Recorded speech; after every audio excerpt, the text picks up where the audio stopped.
La Hora Sobrenatural. Pastor Juan Cano.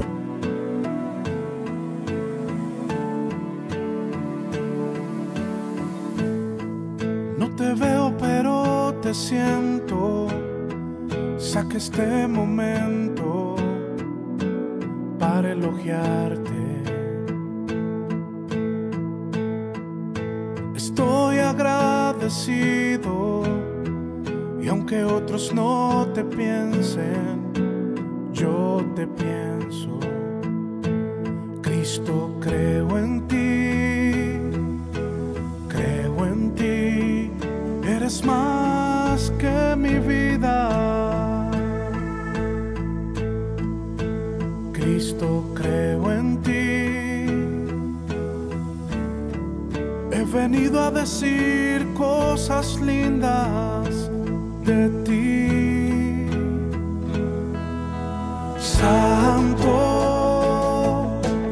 bueno, ¿cómo es que no te veo y te siento? Dios de amor.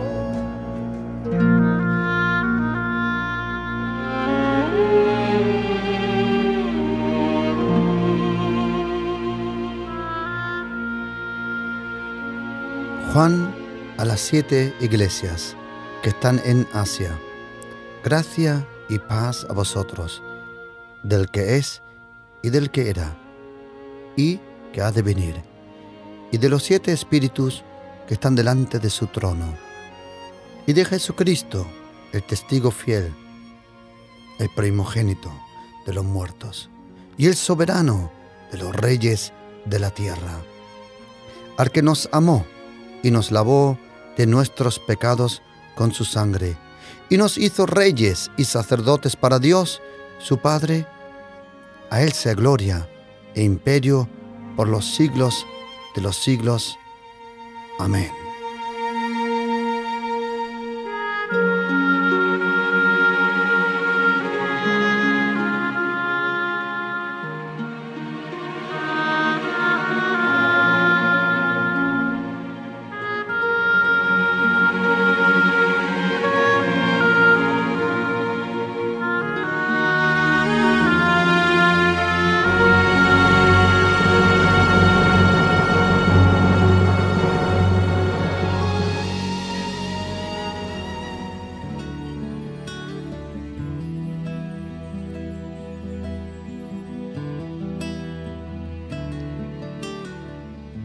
El Apocalipsis, el último libro de lo que nosotros conocemos como la Biblia, Biblos,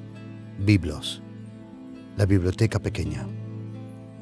La Biblia, la palabra de Dios, el único libro que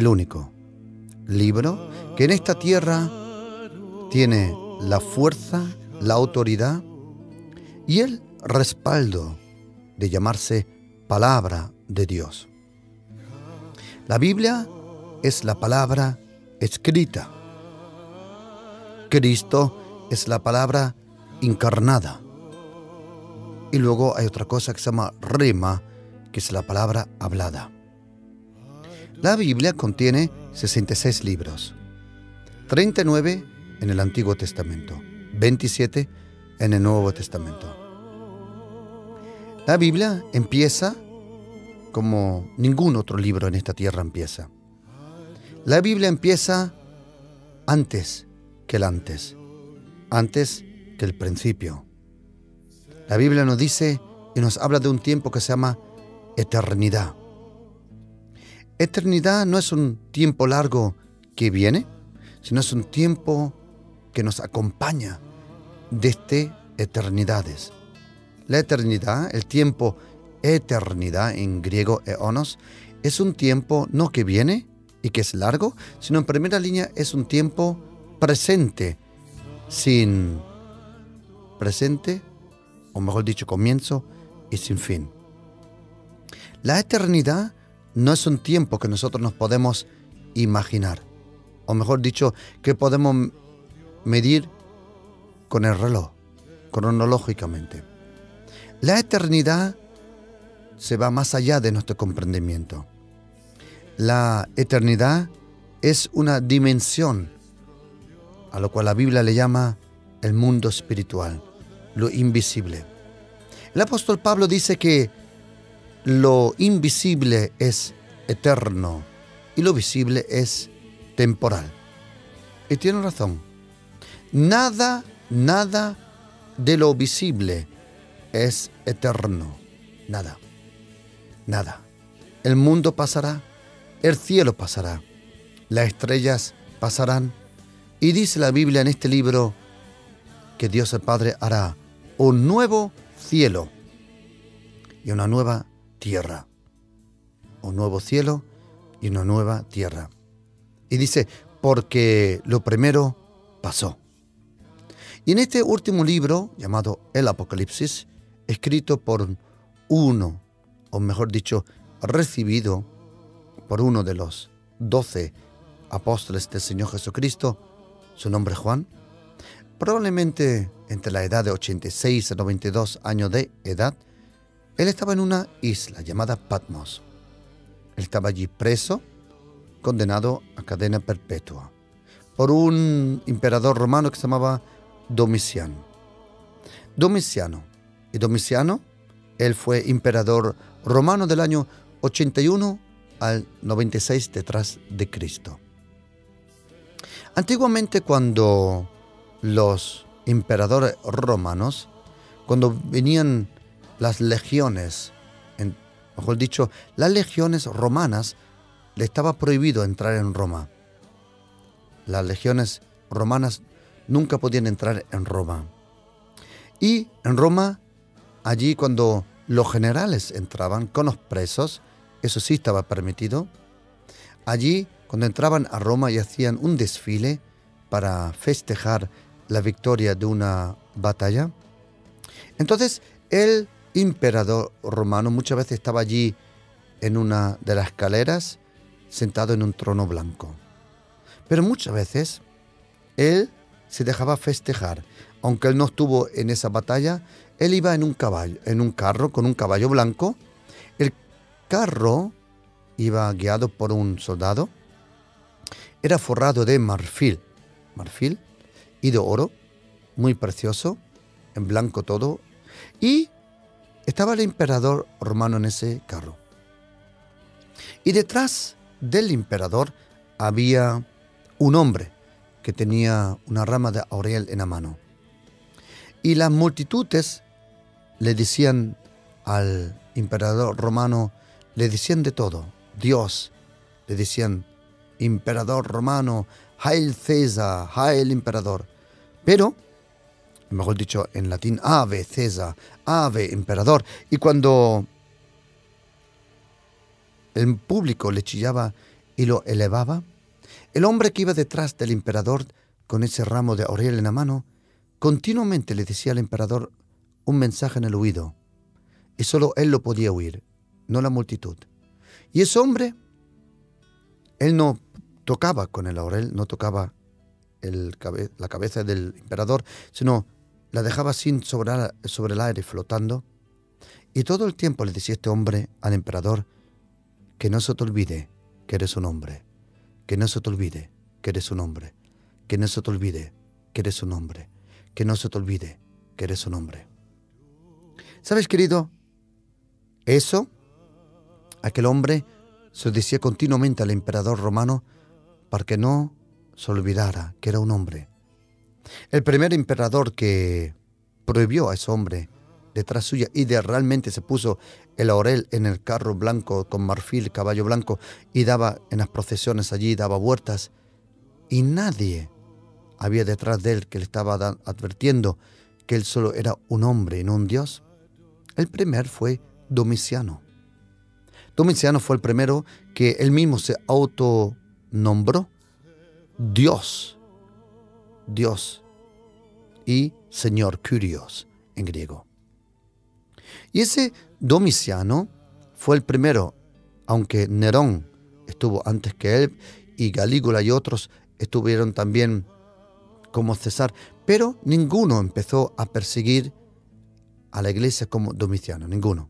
Él fue el primero, luego vinieron mucho peores todavía, pero el que empezó realmente con un poder diabólico a intentar de destruir la iglesia fue Domiciano. Y cuando Domiciano preguntó si alguien todavía existía de aquellos que habían estado con el carpintero, porque parece que Poncio Pilatos, cuando escribió el mensaje a Roma, dijo que era un carpintero el que dejó crucificar y que sus discípulos dijeron que había resucitado, aunque él había puesto guardia delante de la tumba, pero que el muerto ya no había desaparecido. Claro, si el muerto ya no está muerto, si el muerto vive. Jesucristo es el único de quien nosotros podemos decir esto. La Biblia, o mejor dicho, mucha gente se puede decir, Él vivió y entonces murió. Jesucristo es el único de quien nosotros podemos decir, Él murió y ahora vive. Jesucristo es el Hijo de Dios. Él es el Mesías. Y Juan el apóstol, fue enviado a la isla Patmos, entre 60 y 75 kilómetros más o menos de donde tú mires, de la costa de Turquía. Y él fue allí enviado a cadena perpetua para trabajar en las minas. Él fue torturado en Roma. Juan vivía en Éfesos. Fue llevado a Roma, allí fue torturado, parece que le partieron las rodillas y se lo enviaron entonces a Patmos, a esta isla. Patmos era una isla, lo mismo que como muchos de nosotros conocen delante de la costa, allí en San Francisco, esta famosa cárcel que se llama Alcatraz. Y Patmos era el Alcatraz antiguo. Y entonces, cuando Juan está allí, dice la Biblia, en versículo 10, capítulo 1, versículo 10, Apocalipsis dice, yo estaba en el Espíritu, en el día del Señor, y oí detrás de mí una gran voz, como de trompeta.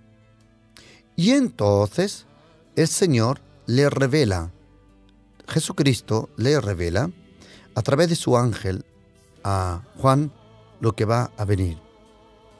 La Biblia, más o menos de qué forma tú lo interpretas, pero entre el 27 y el 37%, más o menos cómo lo interpretas, pero vamos a decir 27% de la Biblia es profético. Profético son cosas que vienen, que algunas se han cumplido y se están cumpliendo, otras no se han cumplido, pero se van a cumplir. La Biblia es el único libro que conoce el pasado antes del comienzo y el futuro detrás del hoy. La Biblia es un libro impresionante. La Biblia no se puede comparar con el Corán o con el libro de los hindús o la escritura de Buda o con cualquier otro libro de esta tierra. Porque la Biblia fue escrita por hombres, pero inspirados por Dios el Espíritu Santo. El único libro que tiene la pura palabra de Dios. Hay muchos libros sobre la Biblia, pero nada es como la Biblia. Tú puedes hacer muchos libros y fotos y escribir sobre mi esposa, pero nadie es como mi esposa. ¿Comprendes? El original es el original. Y la Biblia nos comenta lo que viene en el futuro. Y en el libro de Apocalipsis, Jesucristo nos comenta lo que viene en el futuro. Pero ¿sabes lo que es interesante, querido oyente? Que antes de hablarle al mundo, Él habla a la iglesia. Dice la Biblia en la palabra de Dios en primera carta de Pedro que Dios, el Padre, antes de juzgar al mundo, Él juzga la iglesia. El juicio de Dios primeramente viene a la iglesia. Dios el Padre tiene que limpiar la casa de Dios. Y dice aquí en Apocalipsis 1, y vamos poco a poco en estos estudios bíblicos, estamos aprendiendo poco a poco, versículo por versículo, estamos aprendiendo ciertos capítulos de Apocalipsis. Y dice aquí en capítulo 1, versículo 5, y Jesucristo, el testigo fiel, el primogénito de los muertos, el soberano de los reyes de la tierra, al que nos amó y nos lavó de nuestros pecados con su sangre. La sangre de Jesús, la sangre de Jesucristo, nos purificó. La palabra nos santifica. La sangre nos purifica. Interesante. Padre, santifícalos en la verdad, tu palabra es la verdad. Juan capítulo 17, 17. Y dice la Biblia en versículo 6, y nos hizo reyes y sacerdotes para Dios. ¿Por qué Jesucristo no pudo hacer sacerdotes? Normalmente, Dios el Padre había elegido de los 12 hijos de Jacob o Israel, de las 12 tribus, Él había elegido a una que se llamaba Levi, a los levitas. Por eso hay un libro en la Biblia que se llama Levíticos. Es el tercer libro. Primero Génesis, luego Éxodos, luego Levíticos o Levíticos. Y en ese libro Levíticos, el Señor le habla a los levitas cómo hacer y cómo comportarse cuando son sacerdotes en el tabernáculo, cómo hacer las ofrendas, cómo preparar las ofrendas, cómo bendecir al pueblo.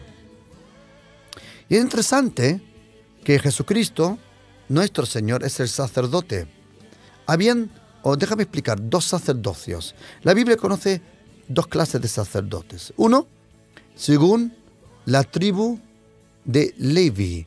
Pero luego hay otro que fueron prometidos según el Salmo 110, según la orden de Melquisedec. Este hombre Melquisedec aparece en Génesis 14 y luego también en Hebreos 7. Interesantemente que casi siempre que aparece este Melquisedec, su nombre aparece y alrededor de su nombre siempre parece que hay guerra. Abraham fue a la guerra, regresó y se encontró con Melquisedec. Salmo 110 dice, gobierna entre tus enemigos. Siéntate a mi diestra hasta que ponga a tus enemigos debajo de tus pies. Y luego dice que eres un sacerdote conforme a la orden de Melquisedec.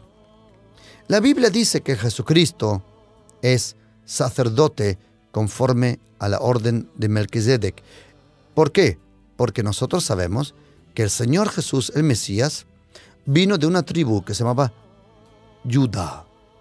Y el Señor tiene razón cuando dice en Juan 4, dice que la salvación viene a través de los judíos. Voy a decirlo otra vez, la salvación viene a través de los judíos. Yo no he dicho la salvación son los judíos. No. Pero nuestro Señor era judío. Jesucristo era judío. Los primeros apóstoles que eran judíos. Y el pueblo de Dios, en el cual nosotros leemos la palabra de Dios, todos eran judíos.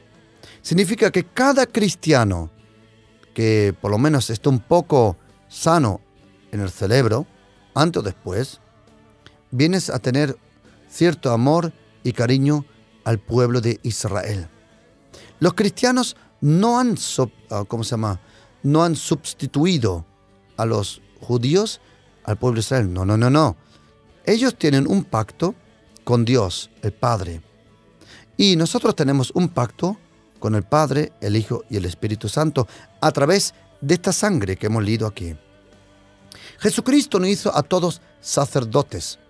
Es interesante que ya en Cristo Jesús ya no solo existen hombres sacerdotes, sino también las mujeres son sacerdotes delante de Dios, porque aquí la Biblia en Apocalipsis 1, versículo 5, no dice que solo los hombres son sacerdotes. Ahora, mujer o hombre, gentil, bárbaro, scuto, griego, romano, alemán, italiano, colombiano, guatemalteco, todos son una nueva creación en Cristo Jesús y todos a través de Jesucristo tienen el mismo estatus o el mismo privilegio de poder acercarse a Dios.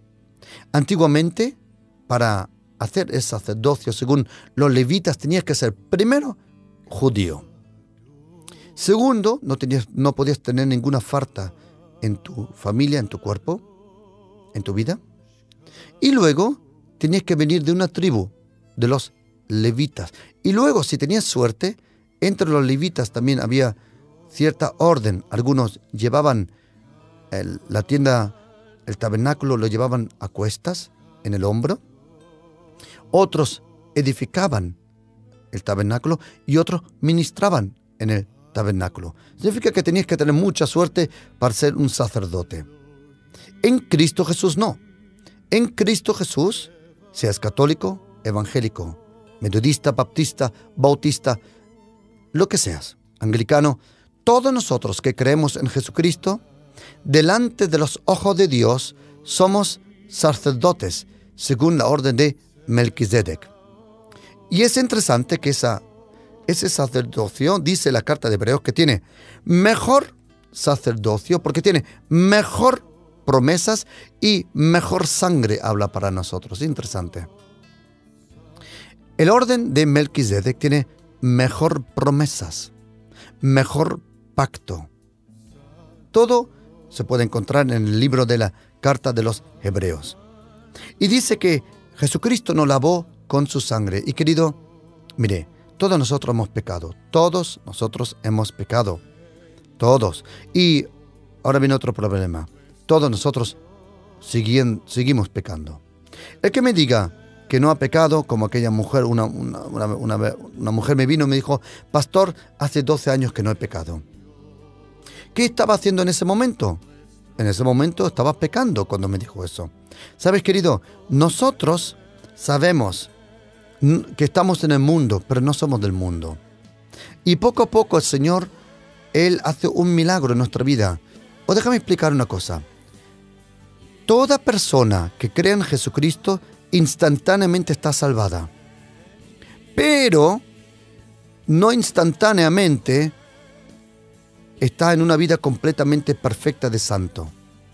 Todos nosotros estamos en un proceso, en una metamorfosis, como dice la Biblia 4 veces. Metamorfo, nos estamos transformando, mejor dicho, transubstanciando, porque es cambiar de substancia, no de forma. Hay algunos cristianos que cambian de forma, pero metamorfo no dice cambiar de forma. Cambiar de forma es cuando o estás sentado o de pie. Eso es cambiar de forma. No. Nosotros no hemos cambiado de forma, nosotros hemos cambiado de substancia. Por eso dice la Biblia, si alguien está en Cristo Jesús, es una nueva creación en Cristo Jesús. Una nueva creación. Por fuera estás camuflado, querido. Pareces el hombre que fuiste antiguo, la mujer, pero por dentro eres un Terminator. Por dentro eres un T-800, como Arnold Schwarzenegger en la película Terminator. Eres un Terminator contra todos los poderes diabólicos. Fuiste construido para destruir toda maldición de Satanás. Jesucristo venció a Satanás. Jesucristo es el Hijo de Dios. Jesucristo el Mesías, Rabuni, Señor, Alfa y Omega. Jesucristo es el único Salvador de esta tierra. Y Él, Jesucristo, se multiplicó. Cuando el soldado le metió la lanza en la cruz, le metió la lanza al costado y salió sangre y agua. Cuando cayó al suelo, esa vida se multiplicó. Y tú y yo somos multiplicación, somos vida, somos semilla, somos fruto. Como dice Isaías 53, versículo 11, por el esfuerzo de tu alma, por el dolor de tu alma, dice, verás mucho fruto. Querido, quiero decirte que Jesucristo tiene mucho fruto. A Jesucristo le siguen millones y cientos de millones de personas. ¿Sabes por qué? Porque a ellos no le comieron la cabeza, o le lavaron la cabeza, o le comieron el coco. No. Simón, ¿quién dice la gente quién soy? Señor, algunos dicen que eres Elías, otros Jeremías, otros dicen que eres un profeta. Los hindús dicen que eres un maestro. Los esotéricos dicen que eres luz. Los testigos de Jehová dicen que eres un ángel. Los mormones dicen que eres un Dios. Y los musulmanes dicen que eres, mejor dicho, eres un profeta. Los mormones dicen que eres un Dios. Jesucristo dice, Simón, ¿y vosotros quién decís quién soy? Y Simón dijo, tú eres Christos, Hyos, Theos, Soter. Tú eres Cristo, Hijo de Dios y Salvador. Querido oyente, Jesucristo no es en primera línea alguien que inició una religión. Jesucristo es el único en esta tierra que puede transformar vidas destruidas en una nueva vida. Jesucristo es el único que puede perdonar. Jesucristo es el único que puede resucitar muertos, que puede sanar enfermedades y que puede perdonar pecados. ¿Por qué? Porque un día llegaron 4 a su casa con un paralítico, destaparon el techo y dejaron bajar al paralítico. Y Jesucristo le dijo: hijo, tus pecados te son perdonados. Y dijeron los fariseos y aquellos que son religiosos: ¿cómo? Solo Dios puede perdonar el pecado. Y Jesucristo le miró y dijo: ¿solo Dios? Vale, te voy a contar una cosa. ¿Qué es más fácil? ¿Decirle al enfermo tus pecados son perdonados o decirle toma tu lecho y vete a casa? Pero para que veáis que el Hijo de Dios tiene el poder y la autoridad, porque es Dios, de perdonar pecados aquí en la tierra, le dijo al enfermo: y a ti te digo, levántate, toma tu lecho y vete a casa. Si yo hubiera sido Jesucristo, le hubiera dicho a los fariseos: y vosotros me barréis la casa de todo esto que me han hecho polvo aquí, para que os enteráis y aprendéis. Querido oyente, si tu vida está destruida, si de verdad tienes un poco de inteligencia y te das cuenta que el universo no fue hecho por casualidad, ni Big Bang ni Big Bang, nada. Si tú tienes 1450 gramos de cerebro, en verano un poco menos, en invierno un poco más, querido, el universo fue hecho por Dios el Padre, Dios el Hijo, Dios el Espíritu Santo. Ayer estaba leyendo un artículo de la National Geographic, donde han hecho una encuesta en los Estados Unidos a la población, si creen en la creación o una evolución. 90% dicen que Dios hizo, creen. Dicen, no soy cristiano. Muchos dicen, no soy cristiano, pero Dios hizo esto. Querido, me parece que hay gente con bastante inteligencia. Y 3/4 de todos los científicos biológicos y que preguntaron en esa encuesta en las universities, preguntaron, 3/4 dicen que creen en la creación, que Dios el Padre hizo el cielo y la tierra, pero dicen que no lo dicen en público para que nadie se ríe de ellos. Vale, igual si lo dicen en público no. A lo que voy es esto. El apóstol Pablo dice en Romanos 1 y Romanos 2 que si tienes un poco de cerebro, sabes que todo... No, déjame explicarte una cosa. La computadora es computadora porque alguien la hizo. A alguien le metió un programa. A un especialista de software le metió unos códigos. La cosa funciona porque alguien le metió los códigos. La hizo. La computadora no puede trabajar sola a no ser que alguien con inteligencia le dé las órdenes de trabajar. ¿A que sí? Aunque luego parece que trabaja sola, pero alguien le dio la capacidad de hacerlo en ese momento. A running system, como se dice en inglés. A running system. Un sistema que funciona. Querido, lo mismo las estrellas, el universo y todo. Alguien lo hizo. Alguien lo proclamó. Alguien programó que la luna esté a esta distancia de la Tierra. ¿Quieres saber que la distancia de la luna con la Tierra, cada año, el otro día lo leí, yo pensaba que eran 4 milímetros, pero no, son 4 centímetros. La luna se está alejando de la Tierra cada año 4 centímetros. ¿De acuerdo? Y la luna, por su gravitación, provoca la marea. La luna, por su gravitación, provoca que los árboles, por dentro la savia, sube para arriba. Y muchas cosas más. Pero, matemáticamente, si de verdad la luna y la Tierra tuvieran, vamos a decir, solo 1.000 millones de años, hay una ley que se llama centrifugal. la ley de la centrifugación. No, yo deseo que lo estoy diciendo bien en español. Y es una ley que si tú tomas algo, una pelota con una cuerda, y le das bastantes vueltas, que viene un momento que la pelota toma tanta propia velocidad que se suelta de mi mano y se aleja de mí. La ley de la gravitación y de la centrifugal dice que a cierta distancia la luna se va a alejar de la Tierra. Si realmente los años fueran como algunos nos quieren decir que son, yo no digo que la Tierra tiene 10.000 años de edad. No lo digo. Pero tampoco creo que tiene 5.000 millones o 10.000 millones o 15.000 millones el universo. Aquí se mueven los números como el uno dice que 7.000, el otro, perdona. Las cosas tienen que ser bien correctas. Y si la luna y la Tierra tuvieran tanta edad como algunos dicen, ¿quieres decir una cosa? La luna ya estuviera en el quinto pino, se hubiera lanzado por el poder centrifugal, se hubiera alejado de la Tierra. Pero te quiero decir una cosa. Aunque la luna todavía esté ahí, y aunque la luna cada año se aleja 4 centímetros de la Tierra, quiero decirte que todo eso no importa tanto, sino la fe del cristiano está fundada sobre la palabra de Dios. Y la palabra de Dios, la Biblia, no tiene ningún miedo ser confrontado con la ciencia.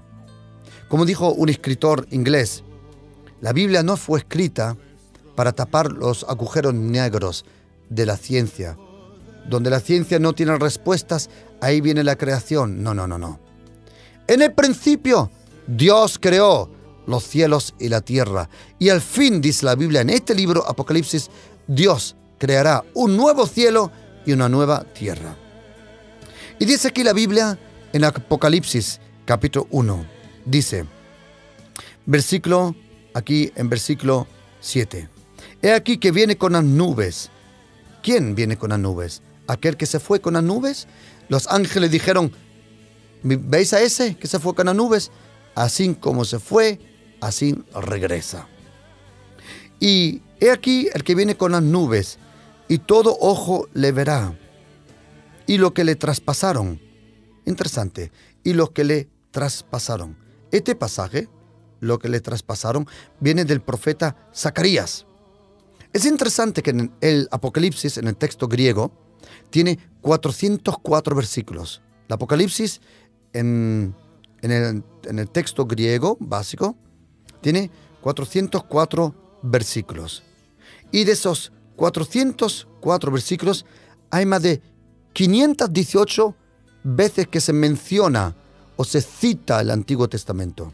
En algunos versículos 2 y 3 veces incluso. 404 versículos, pero en esos 404 versículos hay 518 veces se menciona el Antiguo Testamento. Incluso el libro de Daniel, que es corto, se menciona 88 veces en el Apocalipsis. ¿Sabes, querido? La Biblia, la palabra de Dios, conoce el principio, conoce el presente y conoce lo que el diablo no conoce, el fin. Lo que el diablo sí sabe es lo que está escrito en Mateo capítulo 25, a partir del versículo 41, que el infierno está preparado para él. Y dice aquí, y lo que le traspasaron, un texto de el profeta Zacarías. Y dice, y todo linaje de la tierra harán lamentación por él. Sí, amén. Dice la Biblia que todo ojo le verá. Interesante, no sé cómo va a funcionar esto. Yo digo por qué. Nuestra hermana Elena, en este momento en Australia, está haciendo allí en la iglesia de Hillsong, está haciendo el seminario bíblico, una facultad teológica en Hillsong. Y ella, allí en Australia, ve estrellas que yo ahora no veo. ¿Por qué? Porque ella está abajo. O a lo mejor está arriba, porque no sabemos dónde está arriba, no está abajo. Pero vamos a decir que está abajo. Australia, Down Under, está allí abajo. Y ella puede ver, de su lugar, puede ver estrellas en el firmamento que yo no veo. Pero yo veo, como esta mañana vi, estrellas que ella no puede ver. Ahora, si ella ve las estrellas que ella ve, no puede ver las que yo veo. Y si yo veo las que yo veo, no puedo ver las que ella ve. ¿Por qué? Porque estamos completamente opuestos en un lugar, en uno en el norte, el otro sur. No sé cómo Jesucristo lo va a hacer, pero cuando venga, lo de Australia, Papua Nueva Guinea, de las Filipinas, en Europa, en el Polo Norte y en el Polo Sur, todos le vamos a ver a la misma vez. Es un misterio que no sabemos cómo va a venir. No sabemos cómo va a venir Jesucristo, pero sí sabemos a dónde va a venir.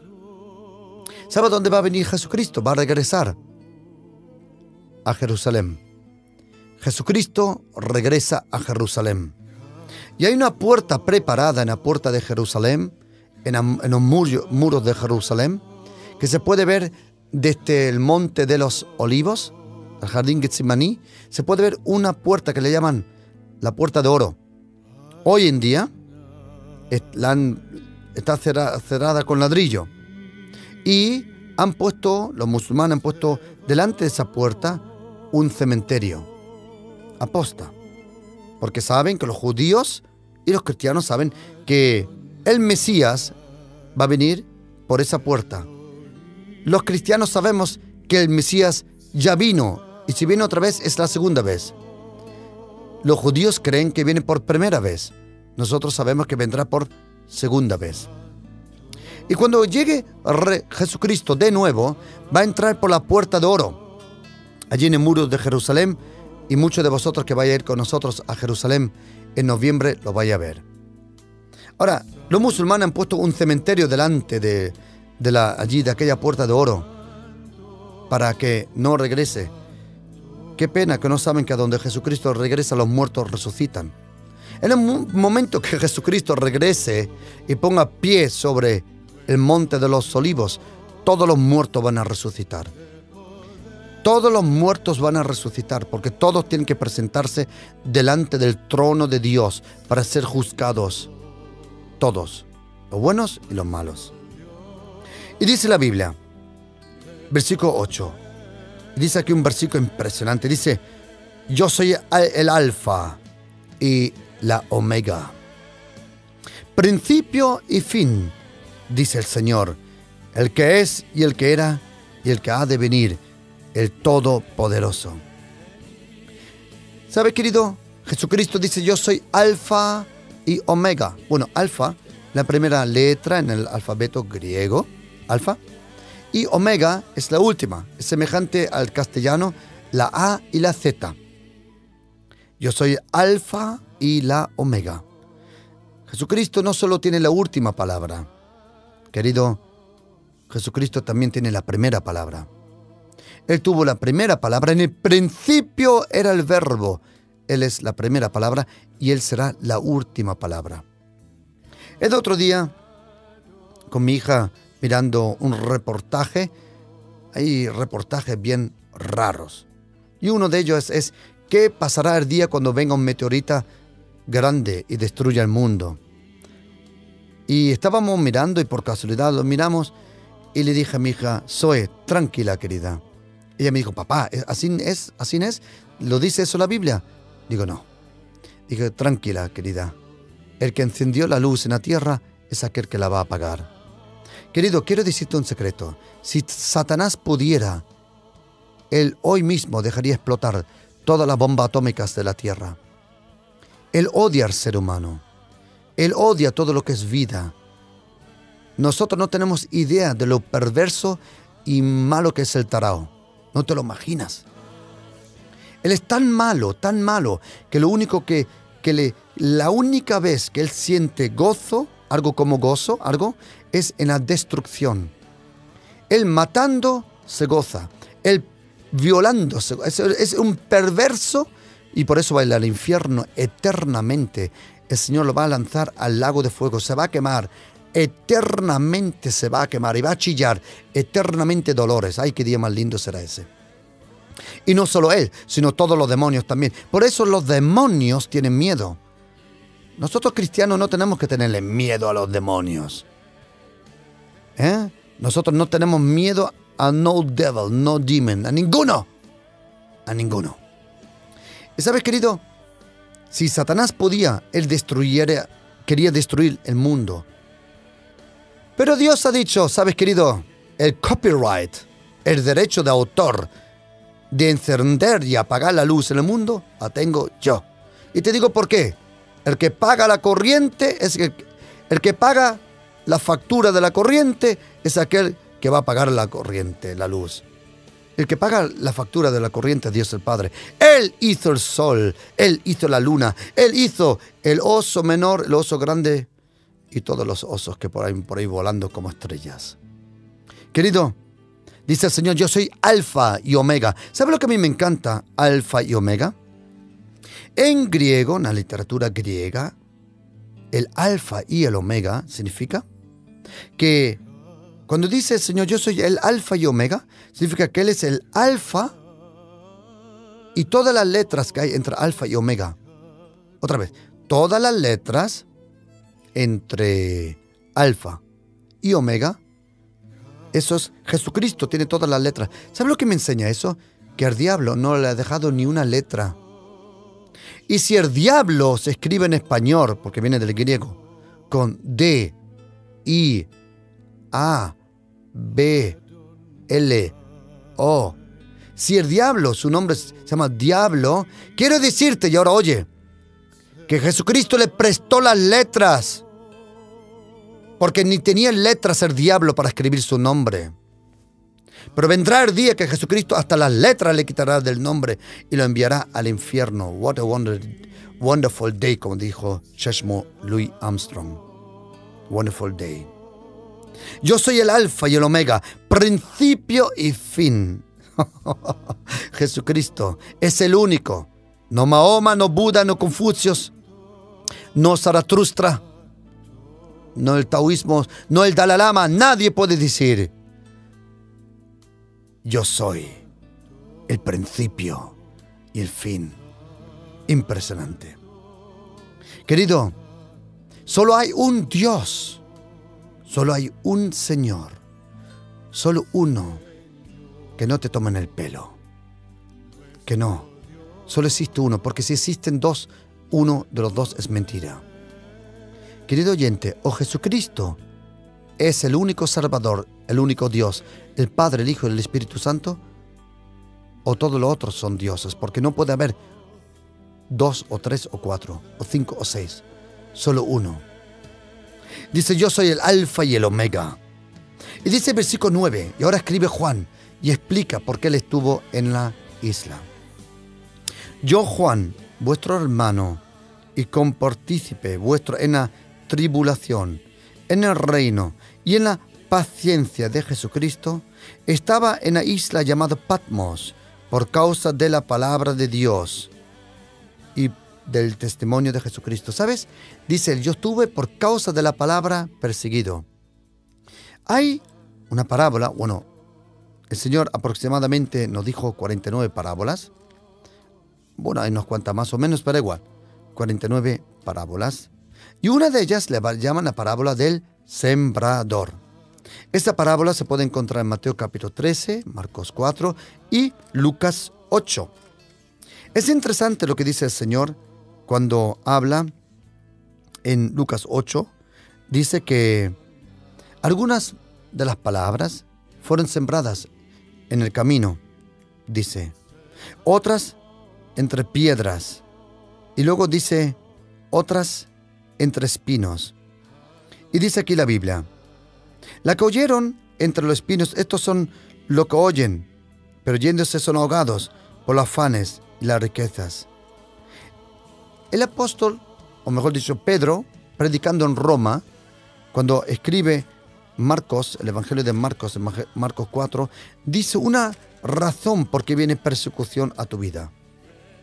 Juan dice que él estuvo perseguido por la palabra de Dios. Oye lo que dice aquí Marcos 4, versículo 17. Pero no tienen raíz. Pero cuando viene la tribulación o la persecución por causa de la palabra. Querido, el apóstol Juan fue perseguido por la palabra. Y oye, tú también. Y queridos, por el amor de Dios, Tienes que acostumbrarte que gente algunas veces se burle de ti y te diga de todo menos bueno. Es normal, es normal, es normal, es normal.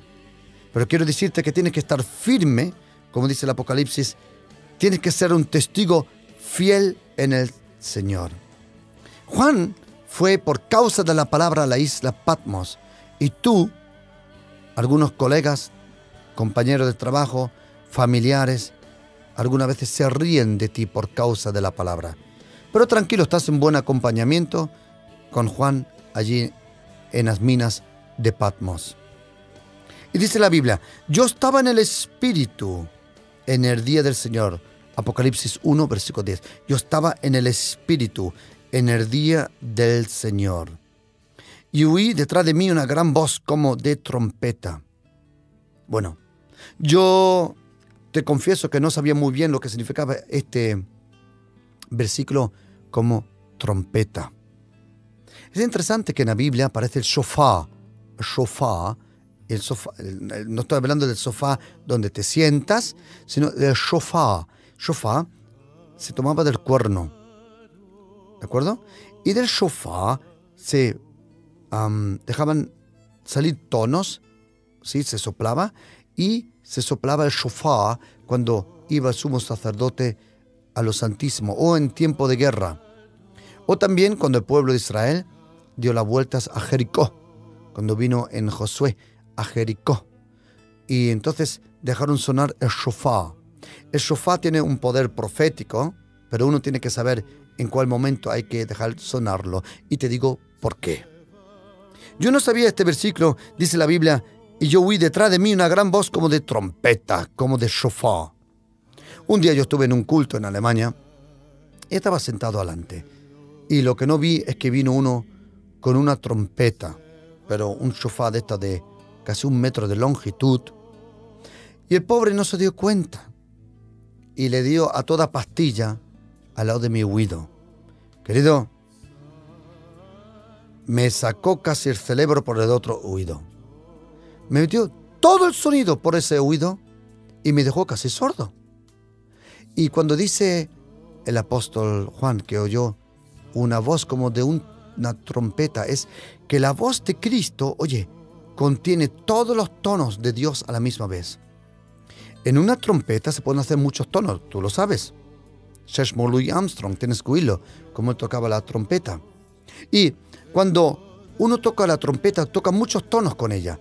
Y lo mismo, la voz de Cristo contiene todos los tonos de Dios. Pero hay otra cosa, dice, yo estaba en el Espíritu en el día del Señor. Yo estaba en el Espíritu en el día del Señor. ¿De qué día hablaba? Nosotros conocemos el día del Señor. Es interesante que en la Biblia, en Éxodo 20, hay una cosa que le llamamos los 10 mandamientos. Los 10 mandamientos, ¿de acuerdo?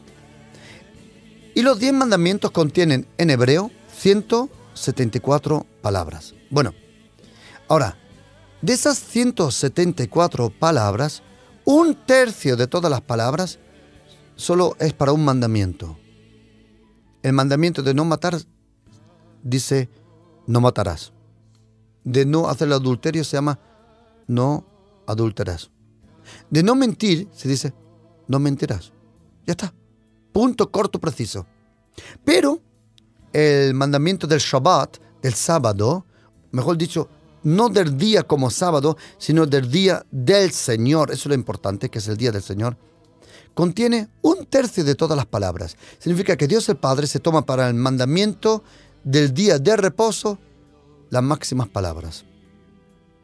Déjame explicar una cosa. Lo primero que Dios santifica en la Biblia, oye, lo primero que Dios santificó en la Biblia, ¿sabes qué era?